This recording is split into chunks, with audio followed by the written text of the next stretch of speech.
Hello, everyone. Welcome to Weekends with Amit, and I am your host, Krishanu. Each week, we bring a new subject to you on which there is a discussion, and you get to have a point of view which is generally very unique. Today, however, we are going to talk about something very basic. Basic in the sense that we represent Center for Quantum Activism. An activism is incomplete without an activist. An activist is a human being, and who can become a quantum activist? That's a very basic question that might come to a lot of people. People might want to be here, want to be a part of the movement, but what does it take? Is there any gate criteria? Is there something that we need to do before we are called qualified to be a quantum activist? In today's episode, we'll learn all about that. Before we begin, allow me to welcome Professor Amit Goswami and Dr. Valentina Onisor. A very, very warm welcome to both of you. The subject that we are going to discuss today is elementary. If Sherlock Holmes were alive today, would have said that. The elementary thing is how to become a quantum activist. And that's a very fundamental question. Today, I would like to invite Dr. Onisor to throw some light on what could be the elements which can make a person a quantum activist. Over to you, Professor. Sorry, Dr. Onisor. You know, it's a habit, but it's good to break habits, break patterns once in a while. Dr. Onisor. Thank you. Hello, everybody. So, I think now for so many years you kept hearing this word, quantum activist, quantum activism. And I tell you, I come from Romania, so originally I come from Romania, which was a communist country. And initially when I heard this term, for me, it was like something like which was a lot similar with the communism, or anyway, with some kind of external movement, like if you think of the feminists. So it's nothing like that.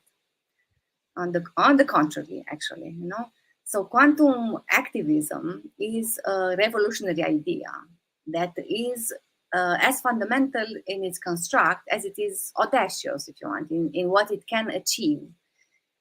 It's about the complete transformation of the world as we know it. And of course, everything starts with our own transformation. Okay, so that's the first thing. We transform ourselves and then transform the world. And quantum activism is, again, it was born out of Professor Goswami's work, which, as many of you know, he's a pioneer of the new paradigm of science, which is called science within consciousness. Yeah. My favorite book, I have to say, is The Self-Aware Universe.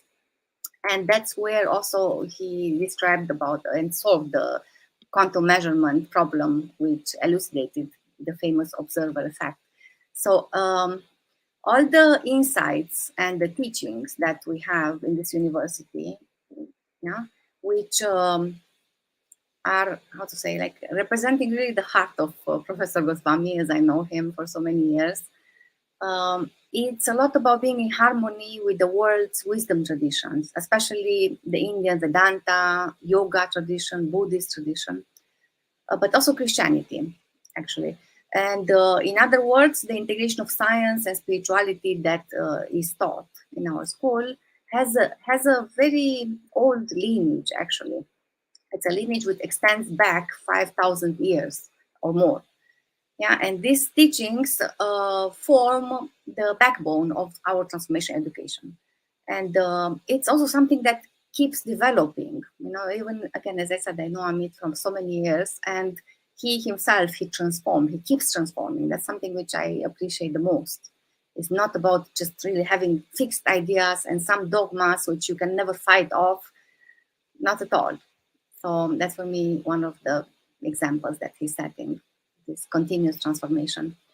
And again, as I mentioned in the beginning, so usually when you say ordinary activism, you would concentrate on just changing the society or doing some, I don't know what, without affecting yourself, But actually in quantum activism, we seek the societal change through the power of self-transformation, where each of us is endeavoring to change our own nature, to actually transform. Change is not the proper word for that. Or as Mahatma Gandhi said, the tendencies in the world would also change once we do that. And again, in the material science, you have a lot of talks, discussions only about technologies, about material prosperities, all kind of course, shortages of essential resources, but we also emphasize in our courses about our own capacities, but also about what can be a barrier, let's say, in our transformation, right? And if you want just singularly materialistic pursuit, it's not really offering a real sustainable solution. We see where we are now. Everything is so changed in the last years. And if you're thinking about the future, what will be, so that's a big question. And maybe now we start asking ourselves fundamental questions about us. What are we doing here, and why, and how, and what is the purpose of all this life? So in India, because that's where we have the main course, even if it's an online course, but we meet in India every year. It was always known about the primacy of consciousness in the matters of the world and the interconnectedness of everything. Everybody's familiar with these principles, I think, especially non-locality, the most simple and most beautiful principle in quantum science for me. So this understanding of the quantum principles underline all our education and living again for so much time, and there is a term which is again a Sanskrit term, Vasudev Kutumbakam. The world is a family, and that's one of the main guiding principles in our school. And somehow this principle was lost to the world during a lot of times and cycles. And of course, the more we are dominated by science technology, the more we are separated, isolated, the more we get in competition and we are stuck. It's very easy to be stuck, right? So again, the principles in quantum activism are based on the solid foundations of the discoveries of quantum physics, and it really reestablishes the primacy of consciousness over matter. Yeah. It integrates also the sophistication of modern science and technology with the spiritual wisdom of ancient civilizations, and also it gives a framework to tackle the paradoxical challenges in all areas of life. Because you see, we speak about healthcare, business, education, politics, spirituality, and that's the thing, you cannot separate them so much, yeah, as in the past spiritual traditions were doing more. And it's about really transforming ourselves, transforming the worldview, yeah. And there are indeed, we can offer certain recipes for various talented individuals from various, we have many PhDs from so many areas, especially medical area, psychology area, many people who come to learn, to practice, and then teach in their own countries, in their own life, various systems of self-transformation, which of course will improve their own life, their own relationships, but also their professional, and of course will help in the social transformation. So as I see it briefly, again, the purpose of all the quantum activism and the transformation education that comes along is to help us bring congruence, coherence in our lives. Coherence and congruence between the way we think, the way we live, and also the way we make our living. And yes, we can do so by incorporating gradually the quantum principles, and of course also integrating science and spirituality at the highest levels, at the more pure levels, dogma-free levels in our life. So that was briefly what I see about quantum activism now.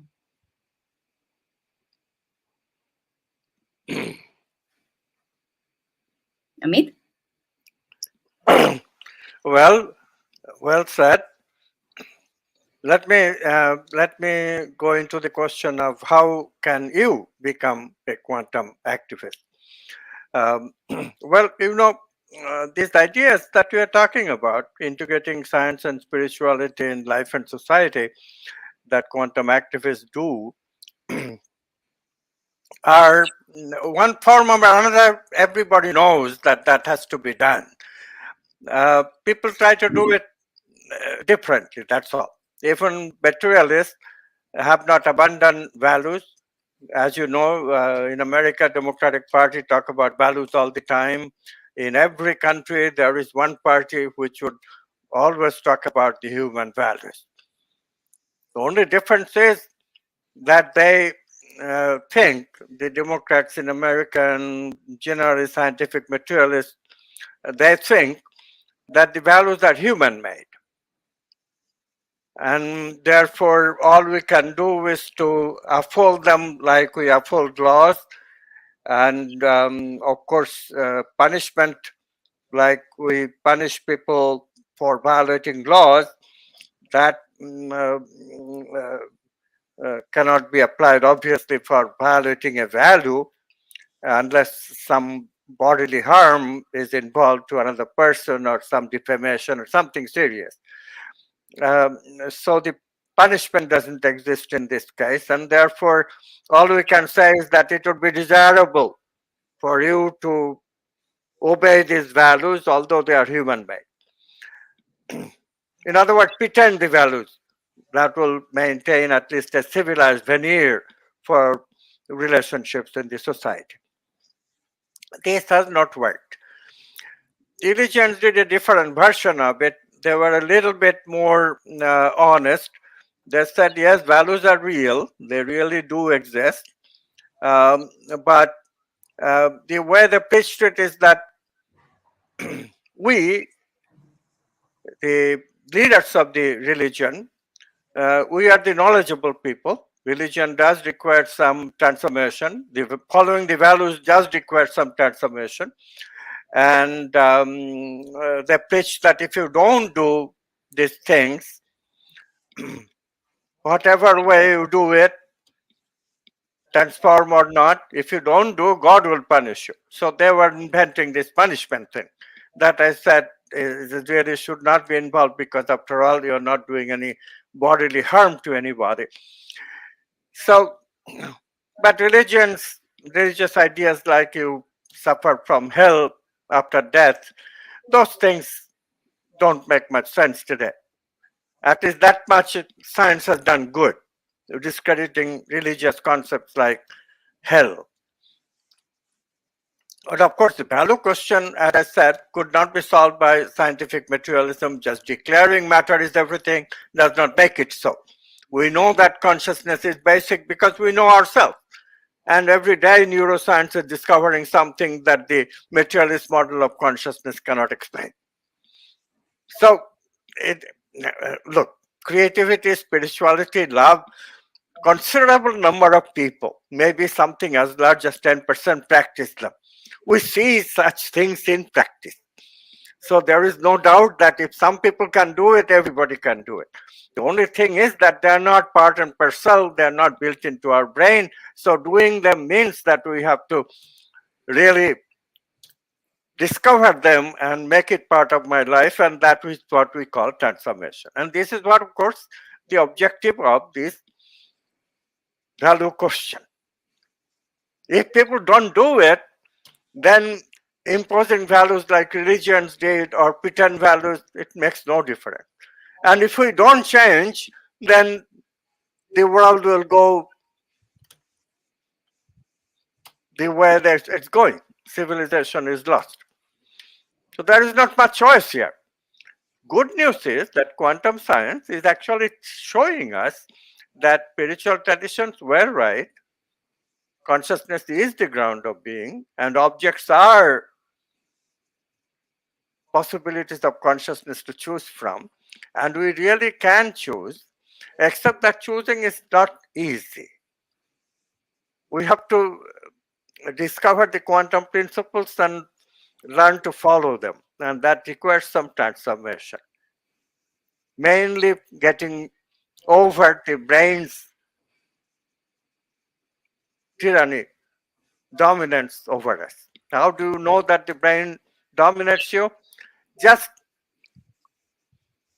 close your eyes and try not to think for just few seconds. You are deliberately not thinking, but the thoughts come anyway. Who is doing this? Brain is doing this. Of course, scientific materialists say, see, I told you, brain is the thing, brain is you. But if brain were you, of course, you could not control the brain so easily either. But this is the thing. If you meditate for a while, you'll find that you can focus and you can give the brain's supremacy over you quite solved, not difficult.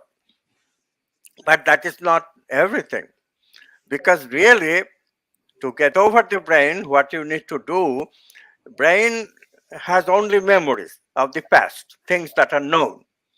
So in order to really prove to yourself and to get over the tyranny of the brain, the domination of the brain over you, you really have to dedicate yourself to explore new things, new thoughts, new feelings, okay? Things that you have not done before, things that could not be in the brain, see? And that's what people do. That's what the talented people in the society, that's what the people who have led us to civilization in the past, that's what they did. That's the secret. Part of the secret was known even before. Yes, meditation was part of the secret, but there is more to it. And those more to it, those principles we have discovered explicitly and verified them in quantum physics. They're called, one is called non-locality, one is called discontinuity, quantum leaps, and the third one is called tangled hierarchy. Of course, embracing all of this is that first one, choice, I already mentioned. You have to take charge. You cannot let the brain dictate just by its programs. Then you are just a computer. But if you choose, then you are the chooser. Then you are the boss. How do you choose? Well, the first thing to do, notice all these chat GPT programs that are around. What are they telling you? These programs do not understand. They just follow the symbols, manipulate the symbols. They learn how to learn, deep learn even, by studying the information that is all over the internet. And they credit to the programmers. They have now developed a way of doing the program that there is some generative capacity to the program itself that makes this deep learning possible. And they now can outthink the rational thinkers because they have access to much bigger memory. But one thing they cannot do, they only do symbol processing. Symbol has one-to-one correspondence to a meaning, that's how they process it. Ambiguity they handle by defining several symbols. But you don't do things that way. You do things by understanding. For you, mental thought does not end with information, just putting a corresponding symbol for it. It also has meaning. You handle the ambiguity of any word directly by quantum leaping it. So how to get to quantum leaping life? Simply by understanding things. Don't take the words of materialists, don't take the word even for the quantum physicists. You are listening to me, okay, try to understand what I'm saying. If you understand, which means you incorporate them in your worldview, consistent way that you can believe, you can trust, you can have faith, that's understanding. Once we understand, our ability of recalling that particular thing increases manifold. We don't forget. You will be surprised. Today's kids are giving up understanding, and that's why they're called dumbed down. You really become dumb. The computer, with all its prowess, is actually dumb. It doesn't understand anything, it's just a machine. You are not. And guess what? You can increase this capacity of quantum leaping by joining with others. This ability of joining with others is also unique in quantum physics. Usually, I talk to you by words. You see me, I tell you something, you tell me something, we communicate. The sound waves are the intermediary. But quantum physics allows us another way to communicate directly without any signal. This is called non-local communication. So, do you see the advantage? What does it mean? I can, of course, communicate directly with myself. See, if I can communicate directly with you as well, that means that you and I have become temporarily one. Same thing, same being. Do you see? If I had a relationship like that with you, then we would be together in our creative quantum leaping. And our power of quantum leaping would go up.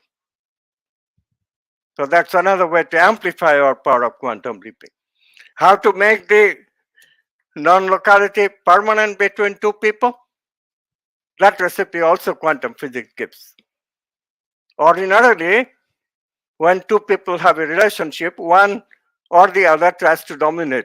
This is the human nature. It's built into that old culprit, brain. Me-centeredness. We both want only for me, myself, everything.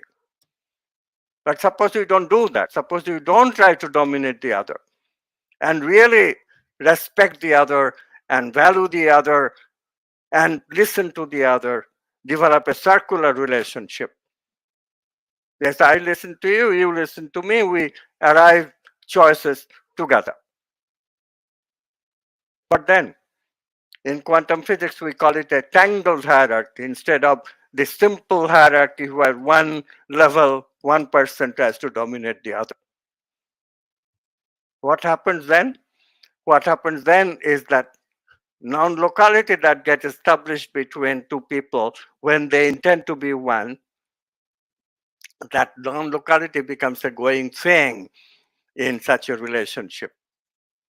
And then this power of quantum leaping increases even more.